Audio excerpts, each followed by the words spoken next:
A sudden 40-degree wind flip across the Florida peninsula has cut live pilchard flow to zero. From Key Biscayne to Clearwater, tanks are empty, bait boats are docked, and anglers are turning inland for answers.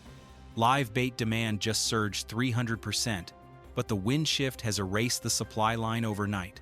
What caused the wind wall to hit this fast, and how long before the tournament coastlines run dry? The system has reversed. By sunrise, NOAA sensors confirmed its southeast trade winds collapsed at 3 a.m., replaced by a 25-knot northwest surge. Water temps in the Keys fell from 83 degrees Fahrenheit to 75 degrees Fahrenheit in 6 hours. Pilchards that had been schooling along the flats vanished, driven deep by pressure changes and sediment churn. The normally clear Gulf shallows around Pine Island and Cape Sable turned to mud. Visibility: less than 1 foot. In Miami-Dade, the live well crisis starts at the dock. Haul crews report no net catches since Friday. Crandon Marina's bait barge sits idle for the first time since April. Offshore captains returning to the ramp at dawn find no pilchards, no threadfins, no glass minnows. "They're gone," one operator said. "The wind killed the flow." Anemometers at Virginia Key register a hard northwest push, gusts over 30 knots. Sea surface temperature falls from 82 degrees Fahrenheit to 76 degrees Fahrenheit on the outer flats. Clarity at Bear Cut slips under 2 feet. The incoming at Government Cut fights chop and a reverse set. Net crews work the shadow line at the Rickenbacker lights. 0 marks. Sabiki rigs bring back only pinfish and stray tomtates. Howlover Inlet turns hostile. Outgoing tide stacks against the wind and throws standing rollers across the bar. Cast netters stand down. Biscayne Bay's featherbeds show suspended silt. The pilchard edge, that tight shimmer on the grass line at first light, never shows. FWC officers at Matheson Hammock confirm bait sellers closing lines and refunding orders. Ramp chatter turns to Plan B. Shrimp only. Artificial only. Offshore crews push to mackerel grounds east of Fowey for a last-chance sabiki pull on deep marks. The screen shows life at 60 feet, but not the right size class. Threadfins won't rise in the cold chop. Captains light up the county loop. No greenies at Stiltsville. Nothing at Nixon. Bridges dead. The Coast Guard issues a small craft advisory on Channel 16. Kayak guides scrub morning trips. Flat skiffs hug the leeward mangroves behind Key Biscayne and hunt mullet for cut bait. Snook eat sporadically. Tarpon roll once, then slide deep. Retail impact lands fast. Miami river shops ration shrimp to 2 dozen per angler.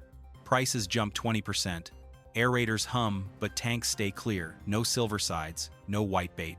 Charter operators pivot to lures and reset expectations. Tournament crews scout canals for peacock bass to salvage numbers. Urban spillways flare briefly, then shut down as temps dip again. NOAA, short-term guidance, shows the bay mixing layer thickening through the afternoon cycle. Oxygen falls near bottom. Pilchards push off the flats. The live bait circuit from Cape Florida to the Broad Causeway goes offline. Net permits go unused. Fuel docks go quiet. Across the Tampa Bay system, barometric pressure crashes below 1,007 millibars. A northwest wind piles brown water against the skyway. Bait pods scatter toward the ship channel, then vanish under turbid runoff from the Hillsborough River. Pinellas County's shoreline fills with empty tanks and handwritten signs. No live bait, wind event. Lower Bay holds 20-25 knot wind and constant whitecaps. Egmont Key shoals blow out. Grass flats off Fort DeSoto lose visibility to 18 inches. The greenback line that forms on the upcurrent edge of the sandbar never materializes. Guides chum bridge pilings. Nothing rises. Water temp slides to 74 degrees Fahrenheit on the flats, 72 degrees Fahrenheit near the Alafia plume. Dissolved oxygen drops near 4.5 milligrams per liter at first light window. Threadfins push mid-channel, then disappear under shipwake. The big tanks at Gandy sit bone dry. Weedon Island creeks run tea-colored from runoff. Juvenile sardines tuck into mangrove roots, unreachable with legal mesh. Calls stack at bait houses from Clearwater to Tierra Verde. Any whitebait? None. Scaled? None. Plans pivot. Redfish go to cut ladyfish. Snook shift to jigged paddletails on the outgoing along spoil islands. Trout drifts pause until the water clears. Hillsborough outflow acts as the kill switch. Rainwater and silt ride the surface slick through Center Bay into the shipping lane. Each tide flip spreads the plume. The main basin turns to chocolate from the Howard Franklin south to Port Manatee. Cast nets come back full of leaves, zero bait. FWC logs reduced effort at Skyway ramps. 2 of 5 trailers pull early. Charter cancellations spread to Street Pete Beach. The warm water edge at the Big Bend power plant intake shows a thin ribbon of glass minnows and a few stray pilchards, but security zones and crowding make it unusable. Palm River at Slack yields only sublegal anchovies, not viable. Outgoing tide lines the spoil banks with foam and wood. Egmont's inside edge shows bait shadows for minutes, then the wind roars and they vanish. Tarpon staging off the bridge ignore plastics. Spanish mackerel bite dies. The live well economy pauses. Countywide, the door glass fills with signs. No whitebait. No threads. Wind event. Shops backfill with frozen boxes. Prices flatten. Morale drops. Weekend bookings sag. Tournament directors message rule changes, artificial only allowances, and extended lines in for safety. The pattern locks. Northwest wind pins water against the causeways and drives the turbidity cycle deeper. Without a calm dawn and a clean incoming, Pilchard schools won't reset on the edges. Every hour of dirty water extends the outage. Miami-Dade feels it first. Tampa Bay confirms it. The live bait chain is broken at both ends, and the middle counties are next. By midday, word spreads through the Gulf Coast network. Bait suppliers in Port Charlotte, Matlacha, and Englewood shut down operations. Captains switch to artificials, pushing soft plastics and spoons on redfish and snook, but the economics hit hard. Every canceled charter carries a $600 loss. Every frozen sardine sold is a fraction of what live bait would bring. NOAA wind models show the shift locking in for 48 hours. Pressure gradient tightens between the Panhandle Ridge and an Atlantic trough. This means no stable Pilchard flow until the high reestablishes over the Keys. FWC marine units warn of high turbidity extending north to Cedar Key. Okeechobee drainage compounds it. The Corps of Engineers increases lake discharge into the Caloosahatchee to manage levels. Salinity in Matlacha Pass drops below 15 ppt, lethal for baitfish acclimated to 28. The last viable schools flee to deeper channels, inaccessible to cast nets. By evening, the bait shop panic spreads inland. Fort Myers outlets ration live bait, selling by the dozen. In Stewart, captains line up before dawn for what's left of the previous day's haul. Live well aerators run dry. One FWC officer at Sandsprit Park estimates 70% of recreational anglers have switched to artificial in 24 hours, the fastest regional transition on record. In the Keys, the impact is cultural. Marathon's fleet depends on live pilchards for offshore dolphin and tuna. Without them, fuel use doubles as captains run farther to find alternative bait lines. Prices surge. A dozen live pilchards hit $24 by sunset, a 500% jump. Bait trappers report net damage from sustained surf and 0 usable catch zones. Satellite data confirms the route driver. The wind reversal was triggered by a sudden Atlantic high-pressure breakdown west of Bermuda, allowing dry continental air to sweep into the Gulf corridor. Surface roughness increased to 1.7 meters in nearshore zones, suspending sediment and choking oxygen flow. Along the Atlantic coast, the crisis mirrors the Gulf collapse. Port Canaveral's live bait tanks empty by mid-morning. Melbourne captains pivot to sabiki rigs, hauling scaled sardines from under bridges. Catch rates are down 80%. By the time the noon tide turns, even hardy greenbacks have disappeared into deeper thermoclines. Pine Island Sound reads like a dead zone. Turbidity at 12 NTU. Clarity under 18 inches. Mullet spook easily, snook feed sporadically, and sea trout vanish from grass flats. Locals say the wind has flipped the system. Warm layers buried, cold layers exposed, bait movement reversed. By nightfall, social feeds explode with reports of bait runs gone silent. Coast Guard stations in Naples and Boca Chica confirm small craft advisories in effect. Most captains refuse to leave the dock. Charter bookings for the weekend are being postponed across 7 counties. Collier, Monroe, Lee, Pinellas, Hillsborough, Miami-Dade, and Charlotte all report reduced effort. Ramp lots that usually jam at sunset sit half empty. Marina radios cycle the same message: heavy chop, low clarity, bait unavailable. Tournament groups lock threads. Rule updates circulate. Artificial only allowances. Extended check-in windows. Safety overrides everything. Economically, the ripple is brutal. Florida's live bait market feeds a $300 million recreational sector. One 48-hour shutdown translates to roughly $6 million in losses, statewide, fuel, ice, tackle, lodging. Pilchard suppliers, already short from last month's algae flare in the lower Keys, face compounded shortages. Holding tanks run but produce no inventory. Aerator motors spin for nothing and drive up power bills. Small shops burn through cash on staffing and ice with no receipts. Delivery routes from Homestead to Cape Coral are suspended. The truck coolers stay cold and empty. Guides recalculate every hour.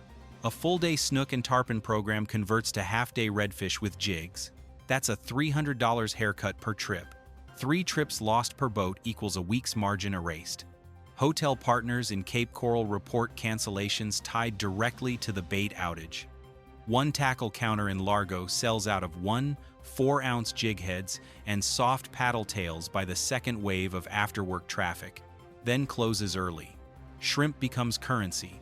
Shops ration 2 dozen per angler to slow the run. Prices step up again when the next delivery fails to materialize. Bait barges along the Atlantic side echo the same math. Without pilchards, offshore boats double their run distance to scout alternate bait lines. Fuel burn spikes 30% on average. When the screen marks a few deep thread fins, they won't rise in wind-layered water. Captains report chummed slicks washing out in seconds. Chillers hum. Freezers fill with boxes of frozen sardines and cigar minnows that clients don't want. A substitute, not a solution. Upstream in the chain, net crews report gear damage. High wind stretches meshes and rolls lead lines. Each net repair costs time and hundreds of dollars. Without clean edges and correct sink speed, captures drop to 0. In Everglades City, processors who usually salt and bag excess bait for weekend volume stand idle. Salinity checks along Chokoloskee read low for the second evening in a row. Pilchards retreat to channels where cast nets can't reach. The phones stay quiet. FWC officers log fewer boardings and more shoreline crowding. Bridge anglers pivot to cut mullet. Snook chew in short windows, then shut down. In Pine Island Sound, dissolved oxygen trends wobble with constant mixing. Grass flats that typically hold whitebait at dawn stay blank. Guides probe potholes with suspending plugs and scrape out a handful of trout. Not enough to justify the fuel. Across Tampa Bay, the runoff plume from the Hillsborough keeps spreading. Weeden Island creeks hold juvenile bait too small to keep. Gandy bait tanks remain dry. Skyway piers report threadfin flashes under lights for minutes at a time, then nothing. Messages stack. Dead again. No marks. Try tomorrow. Weekend festivals on the waterfront prepare for thinner crowds. Food trucks order less ice. Vendors cut hours. The Keys absorb the worst of the compounding pressure. Marathon and Islamorada fleets depend on live pilchards to feed dolphin and tuna programs. Without them, crews either buy expensive frozen boxes or burn time jigging up blue runners and ballyhoo in unsafe seas. Clients feel the change fast. Fewer bites, shorter drifts, more runtime. Captains eat the difference to protect ratings, but the ledger bleeds. Boatyards push. Back non-essential maintenance because cash stops at the counter. Credit tabs at fuel docks inch upward. Black market whispers start. Under the dock trades for a handful of pilchards at premium cash. Not enough to move the needle. Not legal to scale. Shops resist. Compliance stays tight under FWC patrols. The system needs clean water, a wind shift, and a stable incoming tide. It gets none of it. Meanwhile, the fish adjust. Tarpon slide deeper along bridges and ignore the spread. Spanish mackerel scatter off edges and cut through chum lines without stopping. Snook pin to mangrove roots and pick off shrimp only on the last of the outgoing. Peacock bass in the Miami canals eat topwater for a short window, then sulk as temps drop. Every pattern shrinks. Every bite window narrows. Suppliers in Homestead report oxygen shock in holding tanks when turbidity spikes. Mortality jumps. Even if a small haul arrives, survival drops in transit, and shops can't guarantee quality. Refunds replace receipts. Loyalty points replace profit. The economics fracture at the weakest links: the bait catchers who pay for fuel with cash, the dockside sellers who count on steady mornings, the small guides who operate on thin margins and prepaid deposits. By the end of the day, 7 counties operate in a holding pattern. No bait at open, no bait at close. Coast Guard advisories hold. FWC stays visible at ramps and marinas. NOAA models suggest more mixing and no stable edge. The network that moves pilchards from grass flats to live wells stays offline.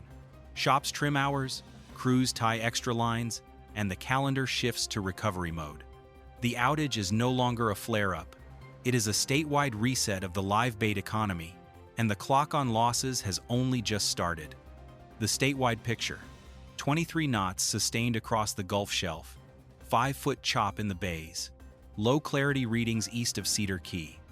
Wind models predict partial relief within 72 hours, but not before the live bait system resets completely.